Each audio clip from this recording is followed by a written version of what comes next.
Welcome to section 3. Now that we understand why mental toughness is essential and how it impacts tournament results, we're going to dive into how to use data to track progress and adjust coaching strategies. This is where Tennispreneur becomes an essential tool. We'll walk you through how to interpret the data, identify patterns, and use this information to make smarter coaching decisions. Their entire purpose of this program is to progressively develop young tennis players into more resilient and competitive athletes without pushing them to the brink and making them quit. I've said this many times and I'll say it again. Tennis is a ruthless sport, especially for young individuals who are not yet emotionally developed. They are already dealing with high-stress situations at an age when they're still learning how to manage emotions, expectations, and competition. But don't get me wrong, when done properly, we're not just developing great competitors on the court, we're preparing them to handle the challenges life will throw at them. Now, why are controlled pressure matches key? Well, the earlier we introduce structured, controlled pressure situations, such as practice matches, the easier it becomes for young players to handle real tournament pressure later on. Confidence is built through experience, and the only way to become comfortable in uncomfortable situations is by being exposed to them more frequently. The key is support. We cannot expect young kids to navigate these challenges alone. Even most adults struggle with handling pressure in high-stakes situations. Without someone to interpret, support, and guide them through the feedback they provide, this system will not work. Our job as coaches, mentors, and parents is to help them manage, learn, and grow from these experiences. That's why Tennispreneur exists. So we can track, measure, and guide players as they develop, making sure that they stay motivated, engaged, and on the right path. Every age group has a different risk factor when it comes to handling pressure and match exposure. If we don't manage this correctly, we increase the chances of burnout by age 15. Let's break these age groups down into 3. Let's first discuss from 10 to 13 years old. I like to call it the learning phase, where young players, especially in this age group, are like sponges. They absorb, listen, and follow routines really well. They look up to their coaches and respond to structured guidance. Today's young players grow up in a very highly structured environment where everything is planned for them. As a result, when faced with problem solving on the court, they struggle. They need to be trained to think independently, handle pressure, and adapt both on and off the court. We can't expect a child who has a comfortable home life with parents handling everything and shielding them from challenges to suddenly step onto the court with grit, determination, and a relentless fighting spirit. That mindset has to be built, developed, and tested, because without it, they won't have the resilience needed to compete at a high level. That's where Tennispreneur comes in, and why match journaling is so important at this age. Okay, so step 1 is to train both kids and parents on how to input match data properly. The more accurate the data, the better insights coaches get into the player's experience. Step 2 is to help kids build the habit of journaling after every practice and tournament match. Instead of keeping frustrations to themselves, they can express challenges and victories in real time. And step 3 is ensuring coaches have remote access to these insights. Most parents don't fully understand what their kids go through on the court, but coaches do. Even if they're not physically there, they can analyze match data and provide targeted feedback before the next training session. It's crucial that the match data reflects the player's feelings, not their parents' interpretation. Yes, parents can assist, but the data should be entered immediately after the match while emotions and insights are still fresh. In this age group, we recommend kids playing 1 to 2 tournaments per month, 2 to 3 practice matches a week, and continuing their regular training and fitness workouts. I can't stress this enough. Even short practice matches must follow a best out of 3 format. Instead of just one set or a single tiebreaker, players should compete in the best out of 3 games or 3 tiebreakers, even if it only lasts 20 minutes. Okay, plan this before the match starts and communicate it with your opponent. You can agree on a match type depending on how much time you have. Yes, you're there to have fun and enjoy playing, but if you don't take practice matches seriously and focus on the task, it becomes a wasted opportunity.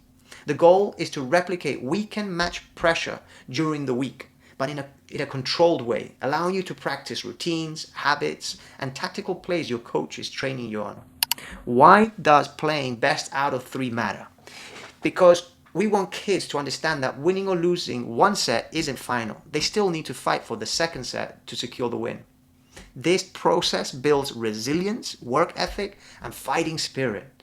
Winning a match in 3 sets after losing the first one is an incredibly rewarding experience that boosts confidence and strengthens mental toughness. So, the takeaway: losing is part of the process, and every match, win or lose, is an opportunity to learn and grow. Ideally, coaches should structure a full year plan outlining both practice matches and tournament schedules for the player and parent to follow. Having a structured, organized plan is key to long-term success. Now, one of the biggest mistakes parents make is jumping from coach to coach, thinking a new coach will fix their child's competitiveness. One of the worst things for a young player is to constantly switch coaches. It disrupts progress and creates uncertainty. You might be wondering, well, how? Well, every coach has their own methodology and technical styles. When a player changes coaches too often, each new coach adjusts their technique, tweaking their grips, takebacks, or motions. I spent my entire youth searching for a coach who could help me become tactically smarter in matches. But later on in life, I realized that finding such a coach is extremely rare, even today. For years, I've seen the same gaps in the industry, which is why I became obsessed with finding a way to help young players. That's when I realized that Tennispreneur is the solution. Okay, so players and parents must provide coaches with match insight so they can help players become better competitors. Not just technically, but tactically and mentally. Without this, constant technical adjustments leave players uncertain and uncomfortable under pressure, never fully trusting their own game. By age 13, players should have a solid technique that holds up under pressure. This allows them to focus on tactics and problem solving during matches instead of worrying about whether their strokes are correct.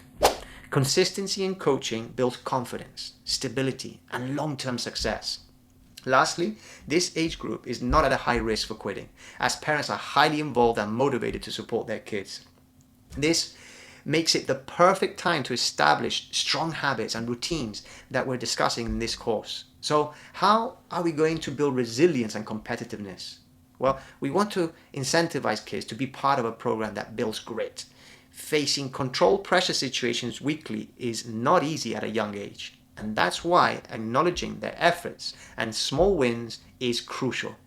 Through Tennispreneur, kids can redeem coins for tennis gear, giving them an extra reason to stay committed to the process. At the end of every year, it will be the coach or mentor who redeems the coins for the players. This redemption will be justified by the Tennispreneur online report, which tracks the number of matches the player has participated in throughout the year. Coaches should plan out 12 months based on the player's age, breaking it down into manageable goals. Most importantly, they must always listen and interpret the child's feelings throughout the journey. Without a structured match journaling system, we can never truly understand our young players. This age is critical for building routines that will shape their success. Okay, let's now talk about the high-risk zone age group from 13 to 15. This is the most critical stage for young players, where we see the highest dropout rate. At this age, many players struggle to handle pressure if they don't have structured expectations. Some have gone through multiple coaches and lost trust in coaching guidance. Meanwhile, parents, frustrated with their financial and emotional investment, unintentionally add more pressure. The suggested match schedule for ages 13 to 15 are 2 to 3 tournaments per month and at least 3 to 4 short practice matches per week. Okay? Again, without a structured plan and clear expectations, players often feel overwhelmed and walk away from the sport. So, how do we build trust and resilience? First, coaches must analyze player data, recognize struggles, and adjust schedules accordingly. Some may need fewer matches while others need more competitive exposure. Second, journaling becomes more difficult at this age. Players hesitate to share their thoughts. But when they see how structured match play builds resilience, they start to buy in and commit. And third, talent alone isn't enough. Many top players may look and play at a similar level, but their match play experience is vastly different, and that experience is what separates them. So, how do we keep players from quitting? That has to be one of the most rewarding aspects of coaching, is helping players in this age group stay in the game. At this stage, it's no longer just about parental support. It's about educating the player on taking ownership of their tennis career. Now, it's up to them to apply what they've learned and put it under competitive pressure. Obviously, experience matters. Having 100 tournament matches under their belt, plus double that in practice matches in a year, is an admirable achievement. These experiences can't be bought or simulated. They have to be earned. Let's discuss winning versus learning. At this stage, results don't matter. It's about exposure and learning to be comfortable under pressure. Players who apply what they've practiced in controlled match situations will see their tournament performance naturally improve over time. The goal is to break the fear of failure, stop focusing on results, and focus on the mental work. This is why introducing match journaling and controlled pressure situations early between ages 10 and 13 is a game changer. Players who develop mental strength early won't panic under pressure at ages 13 to 15. They accept challenges, embrace competition, and thrive under pressure. Like any other skill, mental toughness must be trained, practiced, and developed over time. It requires focus, repetition, and the right mindset, but it can be done. We see it every day with our tennispreneurs. Proof that resilience is built through structured training and experience. A widely discussed topic among tennis coaches today is Yannick Sinner's unique junior development compared to other young players. Our co-founder, Duya, a current professional player, trained alongside Sinner at the Piatti Tennis Academy in Italy and shares an interesting insight. By the age of 15, Sinner had played only a handful of competitive tournament matches. Yet look at where he is today. Now, here's my take. Sinner is part of the rare 5% of kids born as natural competitors. Before tennis, he was already a national ski champion, meaning he had already developed discipline, resilience, and a high performance mindset in another individual sport. So my theory, no matter what individual sport he chose, he would have likely become a champion. But does this mean that his path would work for all kids? Absolutely not. This is why it's critical to listen to players and assess when to push for more matches or when to scale back tournament pressure. It's a delicate responsibility, but if done correctly, we can develop fantastic competitors without burnout. Okay, let's discuss the high performance phase, ages from 15 to 18.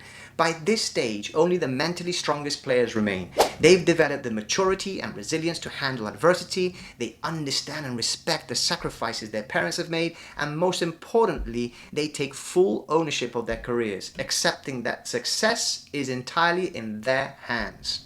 At this level, their match schedule should reflect their ambition. Regular tournaments become essential, often involving increased travel. Frequent practice matches keep them sharp, and a consistent focus on training, fitness, and recovery is critical. Players must also listen to their bodies, maintaining their long-term health to sustain performance over time. By age 15, players should have a solid understanding of how to navigate this individual sport and what to expect from it. Whether they're aiming for college tennis or pursuing a professional career, their potential path should fuel their ambition and drive. I had the pleasure of speaking with Eric Nunez, Jensen Brooksby's current coach and a former junior national coach at the USTA Player Development Program, where he worked with players like Tommy Paul, Francis Tiafoe, Rayleigh Opelka, and even Taylor Fritz. He made it so clear that one of the biggest differences between those players back then and today's young generation is their approach to competition.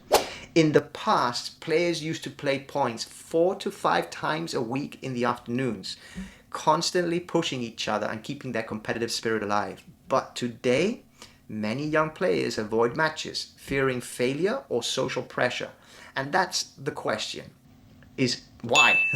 Is it social media? Is it the way kids are being raised today, the structured, predictable lives they lead? Or is it the illusion of instant success that discourages them from embracing real challenges? I don't have the exact answer, but what I do know is that it's becoming a serious issue.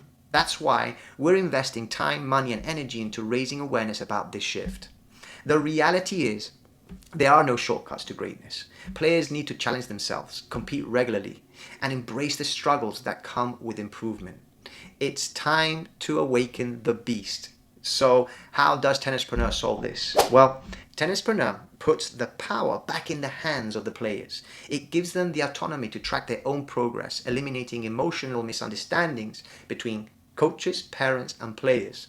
Most importantly, it ensures that the focus remains on what truly matters, which is consistent progress and valuable feedback that helps players improve. As I always say, success is failure after failure without losing motivation. That's why data is so critical in player development. Coaches, you should be analyzing your players' data and guiding parents with a structured plan. When everyone, players, parents, and coaches, is aligned on tournaments and practice matches, the entire journey becomes more structured, more purposeful, and ultimately more effective. Tennispreneur provides the clarity, structure, and insights needed to develop high-performance athletes for the long run. We'll be reviewing the analytics dashboard on our web app and discussing key observations that may lead us to adjust strategy with each player. These insights are essential to help players improve while also preventing burnout. For example, if a player consistently struggles to manage their confidence and their feel-good factor during tournament matches, that tells us something important. It suggests that something is missing in their practice matches. By analyzing their responses and notes, we can pinpoint their frustrations, uncover recurring patterns, and address them directly. This level of insight helps coaches refine their approach and have meaningful conversations with their players. Over time, the data tells a clear story of a player's trajectory. If the player is truly honest with themselves and genuinely committed to improvement, their coach or mentor will have all the necessary information to help them, whether it is in person or remotely. With the right data and a structured approach, there's no doubt about it. See you in section 4, where we'll dive into structuring feedback effectively and why it matters so much. Ciao.